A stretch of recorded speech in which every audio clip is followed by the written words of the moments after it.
राज ठाकरेंनी हुबेहूब फडणवीसांची नक्कल करत गल्लीपासून ते दिल्लीपर्यंत सगळी भाजपात चोपून काढली. नितीन गडकरींना पण रिमांडमध्ये घेतलं. महाराष्ट्राला रडका मुख्यमंत्री मिळाला. देवेंद्र फडणवीस एखाद्या टपोरी पोरासारखं विधानसभेत रडत होते. बघून घेतो, भाडे के टट्टू, कुत्ता असे शब्द वापरले. आज राज ठाकरेंनी फक्त एका वाक्यात फडणवीसची जिरवली. अरे मुख्यमंत्री आहे ना तू, ही कसली भाषा? यामुळे उद्धव ठाकरेंनी यांना फडतूस नाव दिलं होतं वाटतंय. राज ठाकरेंनी फडणवीसांना एक सल्ला दिला. उद्या जेव्हा फडणवीस विरोधी पक्षात बसेल तेव्हा तुम्ही पण राजकारण करू नका. टरबुजाची चांगलीच मारली, लय शहाणा समजतो स्वतःला. अध्यक्ष भाड़े के टट्टे जिनको कुत्ता भी नहीं पूछता आणि देख लूंगा हे महाराष्ट्राच्या विधानसभेमध्ये एका मुख्यमंत्र्यांनी उच्चारलेले शब्द आहेत. खरं तर विधानसभेमध्ये बोलताना तुम्हाला काही असंसदीय शब्द जे आहेत ते टाळावे लागतात. ज्यावेळी मुख्यमंत्री राज्याचे अशा भाषेत बोलतायत त्यावेळी कुणीतरी उठून सांगायला पाहिजे होतं की ही भाषा सभागृहामध्ये मुख्यमंत्र्यांना, ज्यांच्याकडं राज्यानं नेतृत्व सोपवलेलं आहे, त्यांना शोभा देत नाही. पण काल आपल्याला ते पाहायला मिळालं. मुख्यमंत्री देवेंद्र फडणवीस खरं तर इतके का बिथरलेले आहेत? 237 आमदारांचं बहुमत त्यांच्या पाठीशी आहे. त्यांची सगळी ऊर्जा महाराष्ट्राच्या विकासासाठी खर्च व्हायला पाहिजे. अशा पद्धतीनं सार्वजनिक प्रकल्पाबद्दल जर कोणी काही प्रश्न विचारला तर त्याच्यावरनं इतकं वाईट वाटून त्याचा इतका बाऊ करण्याची खरं तर फडणवीसांना अजिबात गरज नाही आहे. इतकी मोठी शक्ती मुख्यमंत्र्यांच्या हातामध्ये असते की सोशल मीडियावरचे लोक खरं तर त्यांच्या भाषेमध्ये की ज्यांना कुत्रंही विचारत नाही आहे ते इतके मनावरती लावून घेण्याचं फडणवीसांनी का बरं ठरवल्याचं दिसतंय?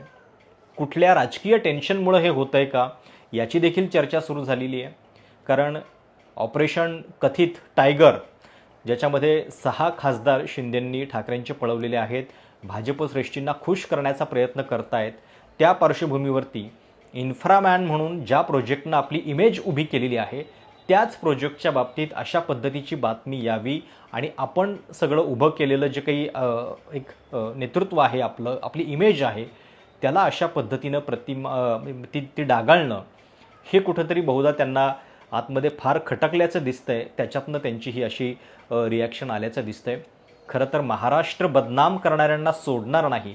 खरातसारखा बाबा जो देशभरामध्ये आपलं महाराष्ट्राचं नाव बदनाम करतोय आणि अशा पद्धतीचे प्रकल्प की ज्याच्यामध्ये कंत्राटदार पैसे खात आहेत आणि निकृष्ट दर्जाचं काम करतायत, त्यांना अशा विधानानं धडकी भरली पाहिजे. आज मनसे अध्यक्ष राज ठाकरे यांनी याच्याबद्दल अतिशय कडक शब्दामध्ये टीका केली आणि तुम्ही म्हणजे महाराष्ट्र नव्हे याची आठवण देवेंद्र फडणवीसांना करून दिली. जो पॅटर्न देशात दिसतोय, मोदींच्यावरती टीका केल्यानंतर राष्ट्रविरोधी, राम मंदिराबद्दल बोलल्यानंतर धर्मविरोधी, तेच आता आपल्या महाराष्ट्रामध्ये देखील होऊ घातलेलं आहे का, हा सवाल राज ठाकरेंनी उपस्थित केला. गंमत म्हणजे विरोधामध्ये जेव्हा ते होते महाविकास आघाडीमध्ये, त्यावेळी हेच देवेंद्र फडणवीस सांगत होते की तुम्ही म्हणजे महाराष्ट्र नाही. महाराष्ट्र हा सगळ्यांपेक्षा मोठा आहे. महाराष्ट्राला विचारांचा वैभवशाली वारसा आहे. मिसिंग लिंक तुमच्या माझ्या सगळ्यांच्या पैशातनं बनलेला आहे. तो कुणाच्या खिशातून आलेल्या पैशातनं बांधलेला नाही आहे. त्यामुळं त्याच्यासाठी विचारला जाणारा प्रश्न हा प्रत्येकाच्याच हिताचा आहे, हे आपण लक्षात घेतलं पाहिजे. पण आज राज ठाकरेंनी त्यांना नेमकं काय म्हटलंय ऐका. जिनको कुत्ता नहीं पहुंचता वो आजकल सोशल मीडिया पर आकर सबको गाली देते हैं, मुख्यमंत्री को भी गाली देते हैं. ऐसे कुछ भाड़े के टट्टे इस मिसिंग लिंक के बारे में भी पैसा ले लेकर सोशल मीडिया पर लिख रहे थे. उनको भी कह देना चाहता हूं, अगर महाराष्ट्र का अपमान करोगे छोड़ूंगा नहीं.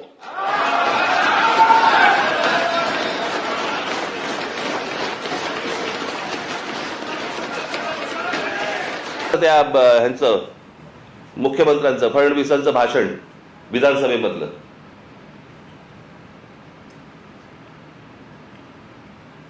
ते काय, ते कुठलं मिसिंग लिंक वरती म्हणे ते काय कोसळला, खांब कोसळला आणि पाणी सगळीकडनं येतंय, त्याचं म्हणे राजकारण करू नका. अरे वा, त्याच्यावर बोललं की राजकारण. मग इतकी वर्ष आपण काय करत होतात? दुसऱ्यांच्या सरकार जेव्हा होती दुसऱ्यांची, त्यावेळेला तुम्ही काय करत होतात? त्यावेळेला जी आंदोलनं झाली ते राजकारण नव्हतं. स्वतःच्या अंगाशी आल्यावरती ते राजकारण, विरोधकांचं राजकारण, असं कसं होईल? आणि काय म्हणतायत म्हणे, एक वेळ मला बोला पण महाराष्ट्राचा अपमान मी सहन करणार नाही. वा रे वा.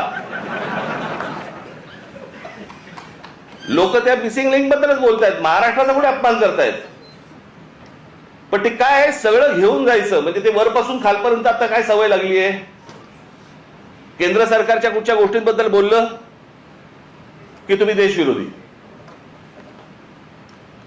आता केंद्र सरकारची कामं आहेत ती, त्याच्यात देशाचा काय संबंध?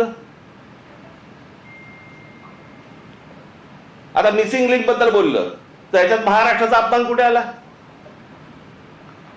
लोकांनी प्रश्नही नाही विचारायचे, काय झालंय ते. इतके दिवस जे मोबाईल फोनवरनं विरोधकांना जे करत होते ना,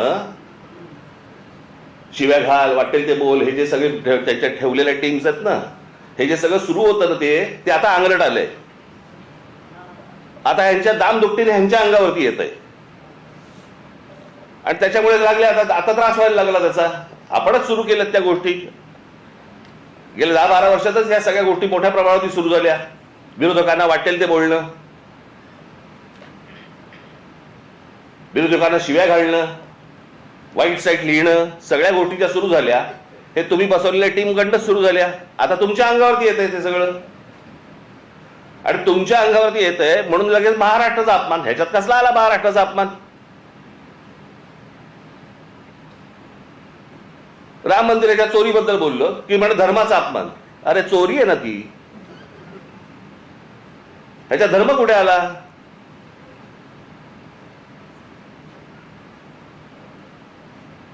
बरं, त्या मंदिराबद्दल आम्हालाही आस्था आहे, प्रत्येक हिंदूला आस्था असेल. तिथे ज्या वेळेला 1400 कोटी रुपये ज्यावेळेला चोरले जातात, काहीही म्हणजे किती पडदा किती असावा यांच्या समोर. हा देश काय धर्मविरोधी आहे? तुमच्याकडे राम मंदिरामध्ये लोकांनी श्रद्धेने दिलेल्या गोष्टींची चोरी होते आणि हे सांगणारं कोण होतं? हे बोलणारं कोण होतं? भारतीय जनता पक्षाचा खासदारच पहिलं बोलला की राम मंदिरात चोरी झाली म्हणून. आम्ही बोललो? हा देश बोलला? इतर राजकीय पक्षाचे कोणी लोक होते ट्रस्टी म्हणून, तिथे ट्रस्टी कोण आहेत? 15 ट्रस्टी आहेत तिकडे.